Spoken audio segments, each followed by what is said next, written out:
In this video, I will talk about the habits and personality of the greatest detective of all time, Arthur Conan Doyle's fictional creation, Sherlock Holmes. Welcome to Lifehack Academy. On this channel, we study the habits and routines of successful people, world-class performers and athletes, hoping to make better versions of ourselves each day. Before we get into it, make sure to give this video a thumbs up, subscribe to this channel, and click the notification bell icon. Number 1. He mastered the art of observation. While people like us go on with our lives and not pay attention to tiny details from our surroundings, Sherlock Holmes did the opposite and took his time looking at all the details from the environment. Holmes believed that whether a clue was small or big, it could easily hide in plain sight and get missed if you didn't look for it. Sherlock also took into consideration what kind of details were important and unimportant, intentionally choosing which ones to remember and what to discard later on. Sherlock Holmes has been known for his phenomenal powers of observation, which really was not quite easy and took a lot of hard work and a lot of paying attention to things. Number 2. He mastered the science of deductive logic. Deductive reasoning, or deductive logic, is the process of reasoning from one or more premises to reach a logical conclusion. Sherlock has made a habit of observing the dress and attitude of his clients or suspects, noting skin marks or tattoos, the state of their shoes, and paying close attention to personal items such as hats, pipes, and walking sticks. In the book A Scandal in Bohemia, Holmes was able to deduce that Watson had a clumsy and careless servant girl when he noticed that Watson's shoes had 6 almost parallel cuts, which meant someone had been carelessly scraping around the edges of the sole to remove crusted mud from it.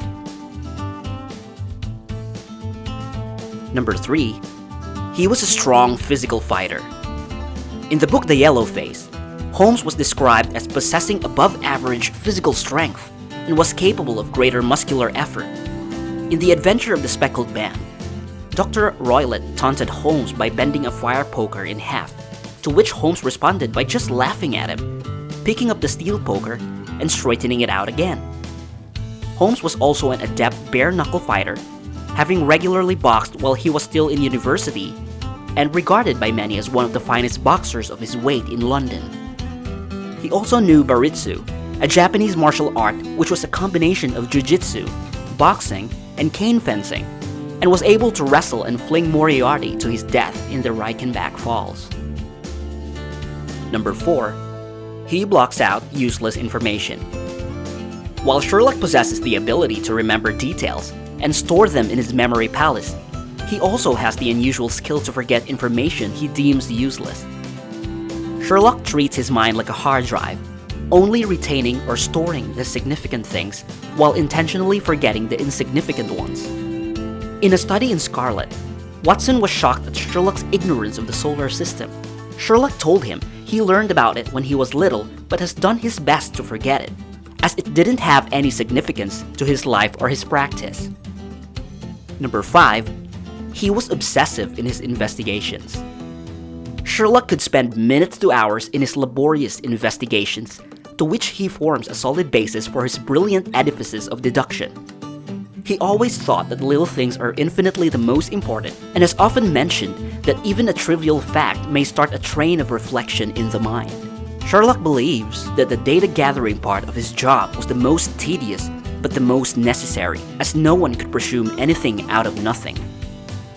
Holmes has often criticized Watson for his lack of observation to obvious things, and has often insisted that people see but never truly observe. Number 6. Holmes practiced forensics before it was even invented. Holmes' technique in detection can be identified as the forerunner of modern forensic sciences. In The Adventure of the Silver Blaze, Sherlock used footprints, shoe prints, carriage wheel tracks, and bicycle tracks to identify actions at the crime scene. In The Adventure of the Resident Patient, Holmes used tobacco ashes and cigarette butts to identify criminals. Holmes was able to intelligently observe from a lot of things to be able to detect crime, such as exposing a fraud through typewritten letters, observation of gunpowder residue on a victim, and use of a fingerprint to free an innocent man. Number 7. He wasn't scared of anything. Sherlock Holmes has been described by his sidekick Watson as generally quite fearless. He objectively surveyed horrific brutal crime scenes, but remained unfazed and was more concerned about what clue to look for. In The Hound of the Baskervilles, Holmes didn't allow superstition or any grotesque situations to scare him, and maintained that there were no such things in this world. In The Adventure of the Sussex Vampire, a Mr. Ferguson went to Baker Street to tell Holmes that an ex-wife turned vampire might have been sucking their son's blood. Holmes agreed to look into the case, but before he and Watson had set off for Sussex, Holmes had already worked out what was going on and told Watson that it had nothing to do with vampires. Number 8. He was a master of disguise. Sherlock has proven to Watson countless times that he was a master of disguise, as all of his outfits have made him completely unrecognizable.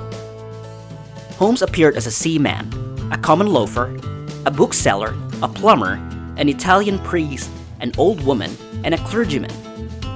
In The Adventure of the Dying Detective, Holmes starved himself for 3 days to fake a contracted illness, and has convinced the criminal, the inspector, and even Watson that he was dying from an infectious disease. In A Scandal in Bohemia, Watson was compelled to remark that the stage had lost a fine actor, and that science had also lost an acute reasoner when Holmes became a specialist in crime. Number 9. He was efficient despite being eccentric. While Holmes can be dispassionate and cold, he was excitable and animated during investigations. He also had a lot of eagerness for showmanship, often keeping his methods unrevealed until the last possible moment to impress the audience.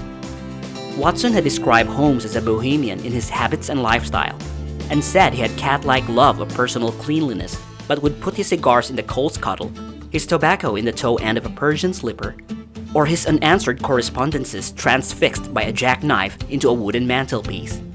Watson also said that his room was stacked with bundles of manuscript, and Holmes would know which paper to find when he thinks it was going to help with the case. Number 10. He intentionally learned about other fields. Most of the time, Holmes' intelligent conclusions were derived not only by the data he collected, but also by his enormous store of fascinating information contained in what he calls his mind palace. Sherlock has often cautioned Watson to be careful about filling his mind with junk or trash, and that he should only choose to learn things that helps him in his career. Shortly after meeting Holmes in A Study in Scarlet, Watson was able to assess that Holmes had literally no knowledge in literature, philosophy, and astronomy, but had a feeble knowledge in politics and some practical knowledge in geology and British law. Holmes, although unsystematic, has an accurate knowledge of the human anatomy and has a profound knowledge in chemistry, making him a very efficient detective. So these were the habits and personality of Sherlock Holmes, the greatest detective of all time. Hopefully you found some value in this content and develop better habits. If you like this video, don't forget to subscribe to my channel, turn the notifications on, and I will see you on the next video.